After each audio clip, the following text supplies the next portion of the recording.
What does research into second language acquisition tell us about how primary age children learn languages? And how does that shape your approach to teaching Welsh? Start with the general principles of how younger children acquire languages are similar to the way that older children and even adults learn languages. And any effective pedagogical approach must be rooted in these second language acquisition principles. So it's very important to understand this. I will also say there is no consensus in the research about what exactly they are. So it's a question of reading, knowing your context, making best bets. Of course, then younger learners have their own characteristics and limitations in some ways, and it's important to be aware of these so we can adapt our approach.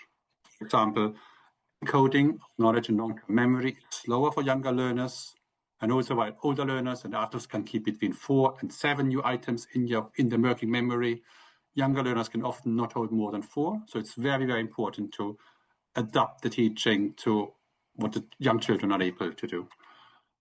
Now, just said, second language acquisition is a wide field, and for many aspects, there is no really consensus regarding both the process of how we acquire languages and also of what that then means in terms of the most effective pedagogical approaches. However, there's one author in particular I personally find really helpful, and that's Rod Ellis. Rod Ellis is a British linguist who currently is a research professor in the School of Education at Curtin University in Perth in Australia. Enormously helpful for practitioners like myself who want to make evidence-informed pedagogical choices and identify the best bets for their context. So I thought maybe starting by looking at some of Ellis's principles of instructed language learning might be a really good starting point to look at what our best bets might be for the teaching of languages to younger learners. So principle number 1, instruction needs to ensure that learners develop both a rich repertoire of formulaic expressions and a rule-based competence. And that's taken from Skehan. So he talks about expressions which cater to fluency. Rule-based competence consisting of knowledge of specific grammatical rules which cater to complexity and accuracy. Really has affected how I personally think about language curriculum and about how we teach this curriculum once we've planned it. Of course, it's really important for young children, for young learners, for all learners to have a rich repertoire of formulaic expressions, so just phrases really they know and use. You do that, I do that a lot. That's a lot of how I learned English once I came here, because my English was sort of slightly dodgy when I arrived playing the violin. You pick up things and you reuse them, even if you can't manipulate them. So in our English medium schools, for example, young learners quickly learn to talk about themselves. They can use a range of formulaic expressions like dwi'n hapus, yeah, I'm happy, dwi'n saith oed, I'm 7 years old, and even things like gai fynd gyda ti bach os gwelwch yn dda, which means, can I go to the toilet, please? Very important, yeah? And most of them can send that fluently early on in their learning. So fluency is absolutely possible if we give learners enough time to practice. So why I think Ellis and Skehan are so spot on, though, is that they point out that we need to not just have knowledge of these sort of catchphrases, yeah, formulaic expressions, but also think about developing grammatical knowledge alongside. And that, I think, is a challenge for many teachers if they are not specialists. And even for specialists, it's important to understand what exactly do we mean by grammatical knowledge and what's the purpose of this. My view on this has really been informed by my own experience, both as a teacher and as an advisor. I work with many teachers in the region. And in my experience, if we do not develop learners' understanding of specific grammatical rules, and that can be implicit or explicit, we'll get to that later, then the ability to manipulate and adapt familiar patterns remains really limited.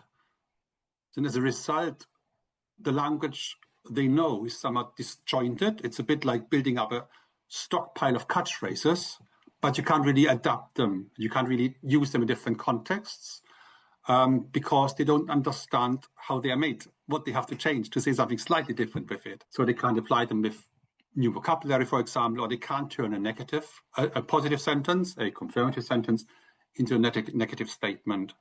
So that's what we mean by grammar in the first place, to have that understanding how you manipulate these sentences. So, for example, I mentioned going to the toilet, and we come back to that quite a lot because it's a good one.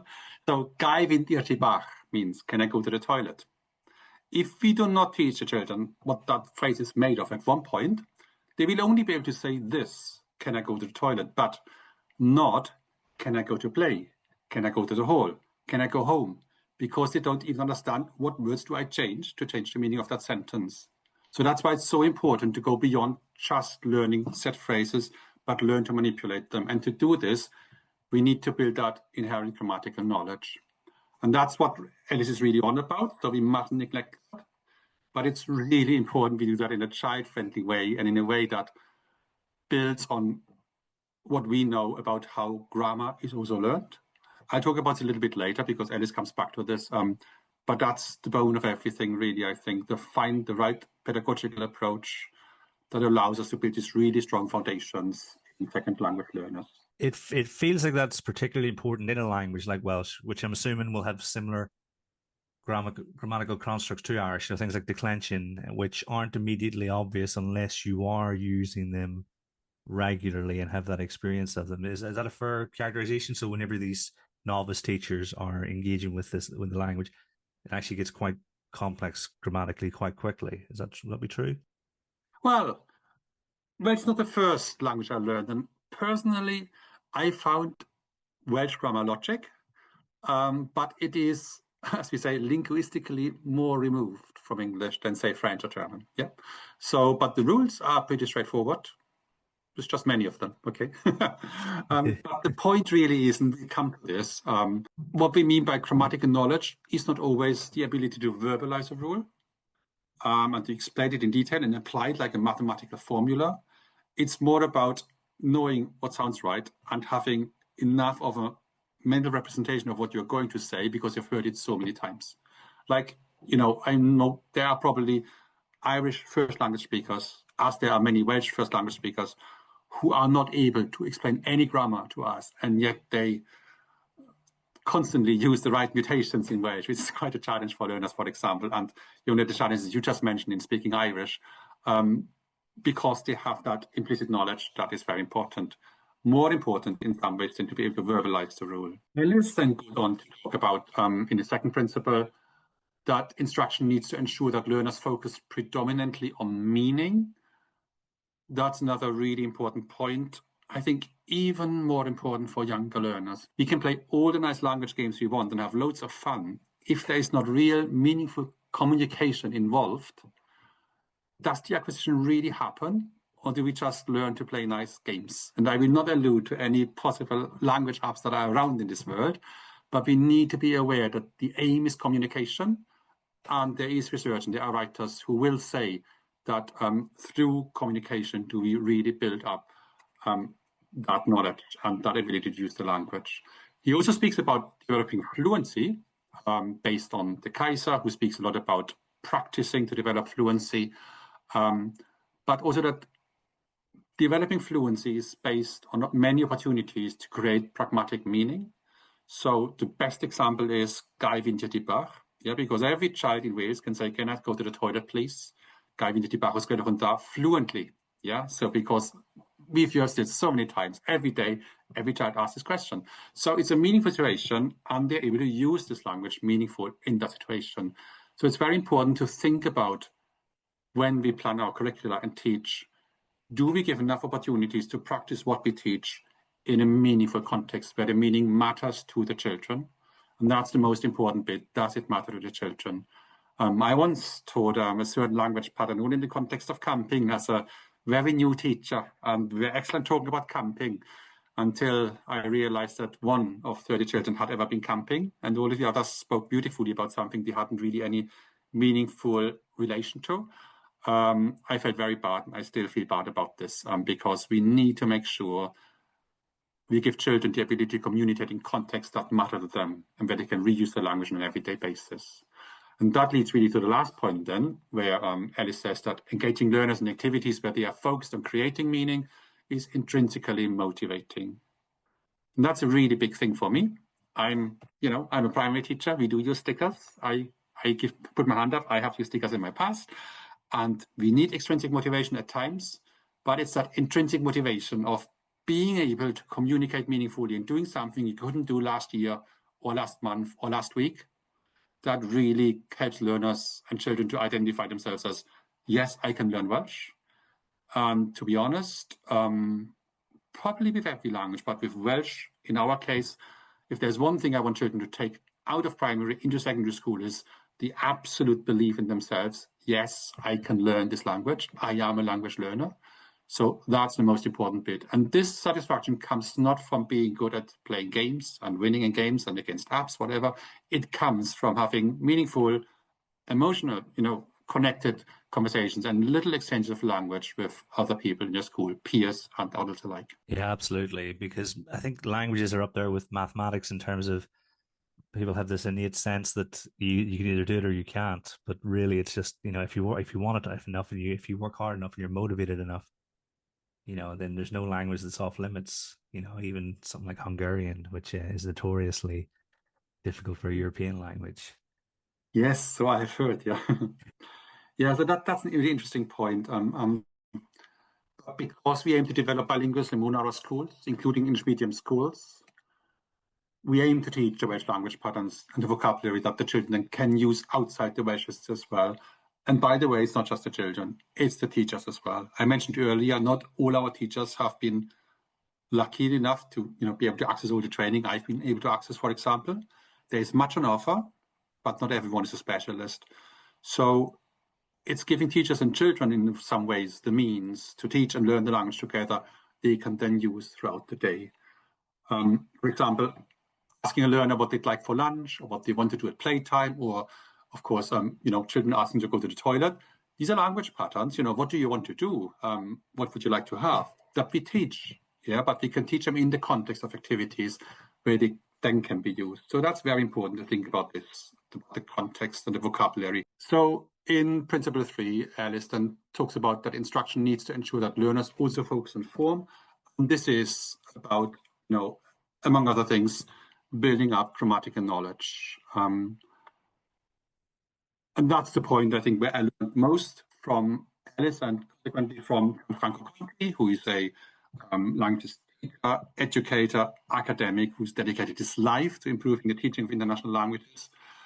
He's a very, very productive blogger. In one of his latest blogs, Franco writes about its exposure and processing of specific grammatical structures creates a sort of a neural trace.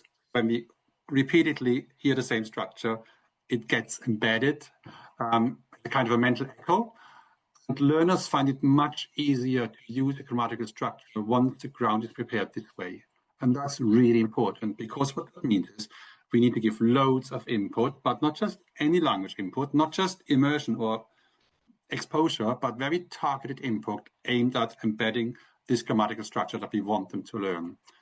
So, and then with young learners in particular, it's really important to provide as many opportunities as possible to process that language so they are already familiar with it by the time we then explain the rules explicitly. Conti will say, and I agree, it's not even possible at points to explain rules and help them to be able to verbalize a rule, but they need to be aware of this rule. And, as long as they're exposed enough to certain grammatical structures, children will pick these up and they will learn to manipulate them, young children in particular.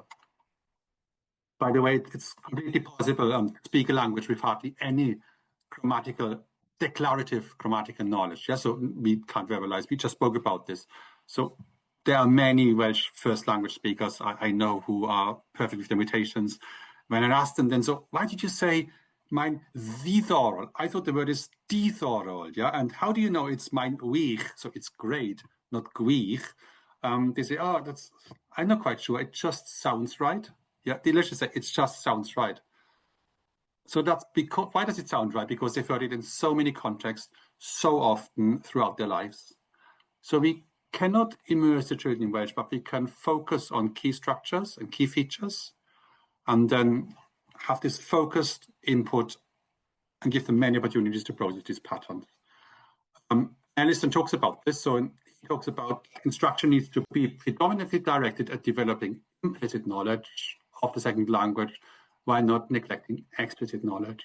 And that's the bone really of everything. So the concept of implicit knowledge and the pedagogy to achieve this is one of the pillars of Gianfranco Conti's extensive processing instruction approach. I use many elements of EPI in my own practice, so extensive processing instruction, EPI, and also when I advise other teachers. because it provides a very clear and sequenced approach to first creating this implicit knowledge and then building on it, and guiding to learners towards increasing the independent use of the language. I think the one thing that helped me the most personally to develop as a language teacher, and also that makes the biggest impact in my work with teachers who I support developing their practice, is to get a clear understanding of what explicit knowledge is and what implicit knowledge is in teaching languages, and how we acquire the both. So explicit knowledge is declarative. Yeah, so I know how I do mutations. I know there are certain consonants that change in Welsh in certain conditions. They are pekete, pekete, that's them. And they change in certain grammatical situations. Or if they are preceded by a certain other word, it's fun actually, I like it. These I had consciously. Yeah, I just recited this to you. I could recite this really early on when I was learning Welsh, and I could verbalize the rule. I could explain what the rule is. However, this does not mean that I, even now, mutate correctly when I talk fast and without thinking in a real life situation. I get it right a lot, but not all the time. Yeah, so being able to verbalize a rule is not really enough to use a rule effectively. And we must not make the mistake, but I certainly made that previously in my professional life, pre-training and reading and learning, that knowing the rule is enough to apply it and speak using this rule. Like in mathematics, you would rule, the rule to find for quadratic equations, you apply this rule and you got your answer. Languages are differently, because explicit knowledge we do not use for speaking. We use implicit knowledge, procedural knowledge, where we don't even have to think about, we just do it. It's like when you get on a bike, you don't think about how I balance, turn the paddles. You have the feeling what is right, and that's what you do. So implicit knowledge is procedural. We hold it unconsciously and we can't explain it, we can't verbalize it. But yet that's what is required for rapid and fluent communication. This is what you have in your mother tongue. Yeah. So we all used, well, you did, I didn't. You used correct English grammar when you grew up, I hope, mostly. I certainly didn't, but I used correct German grammar because it was our mother tongue. It was modeled to us. We couldn't explain the rules when we were little, but we would use the right constructions. Only once we've done this a lot are we in a position then to use the language patterns we've learned implicitly in our own speech. I ask you to take part in a little experiment. And there's a nice little exercise we can demonstrate the power of implicit learning, or what it's like. Because listeners might just think, what is he talking about? We all have lots of implicit knowledge, things we learn without trying to learn them, just because we heard them so many. So if I could please ask you to just finish the sentences I say now with the first word that comes to your mind. Yeah? All the king's horses and all the king's man. Oh, what fun it is to ride on a one-horse open sleigh. One small step for man, one giant leap for mankind. Fantastic. Pedagogy, pedagogy, excellent. So did you at any point in your life sit down and think, oh, I really, really need to learn these. I need to learn these quotes, or did you just happen to know them? No, I've never studied those before. I just know them. Yeah, because you heard it so often times. You heard the nursery rhymes, you sang the songs, and we can't escape far too many people quoting Neil Armstrong. So, and then in Condi's API approach, in much of what I do and recommend schools to use is we use this element of receptive processing, where they shouldn't hear the language so often that they can't help but learn it.